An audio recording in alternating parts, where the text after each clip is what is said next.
Hello friends, তোমরা সবাই কেমন আছো? আশা করি ভালো আছো। আজকে একটি নতুন ব্লগে তোমাদের সবাইকে স্বাগত জানাচ্ছি।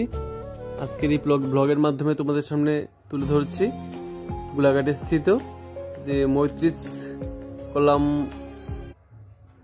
নামে একটা স্তম্ভ আছে বা স্মৃতিসৌধ বলতে পারি, সেই জায়গাটা আজকে তোমাদের সামনে তুলে ধরলাম।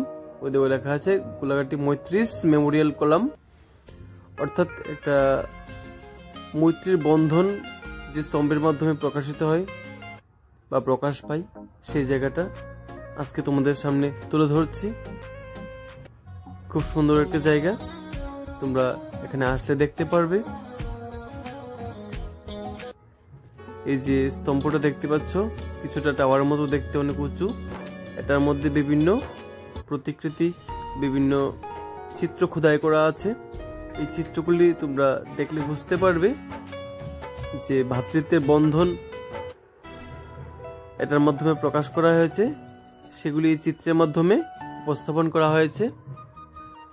আর তোমাদের কাছে বলতে চাইছি, যারাই আমার এই ফেসবুক পেজে নতুন আছো, তোমরা আমার পেজটাকে ফলো করে আমাকে সাপোর্ট করতে পারো এরকম সুন্দর সুন্দর জায়গা তোমাদের সামনে তুলে ধরার জন্য। আর যারা ইউটিউব থেকে দেখছো, তোমরা ইউটিউব চ্যানেলটাকে সাবস্ক্রাইব করে আমাকে সাপোর্ট করবে, পাশে থাকবে আমার। তাহলে তোমাদের কাছে এরকম সুন্দর সুন্দর জায়গা তুলে ধরবো। সবাই পাশে থাকবে, সাপোর্ট করবে। আর এই জায়গাটা, আর এই যে দৃশ্যগুলো দেখতে পেলে তোমরা, এই জায়গাটা তোমাদের কেমন লাগলো তোমরা কমেন্টে অবশ্যই জানাবে।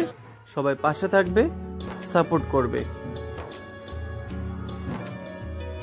আর ভিডিওটা তোমরা কে কোথা থেকে দেখছো, প্লিজ তোমরা সেটাও কমেন্টে জানাবে। আমি প্রত্যেকটা কমেন্টে রিপ্লাই দেব। তাহলে তোমাদের সঙ্গে আবার দেখা হবে নতুন একটি জায়গা এক্সপ্লোর করতে গিয়ে, নতুন একটি ব্লগে। সবাই ভালো থেকো, সুস্থ থেকো, সাপোর্ট করো সবাই।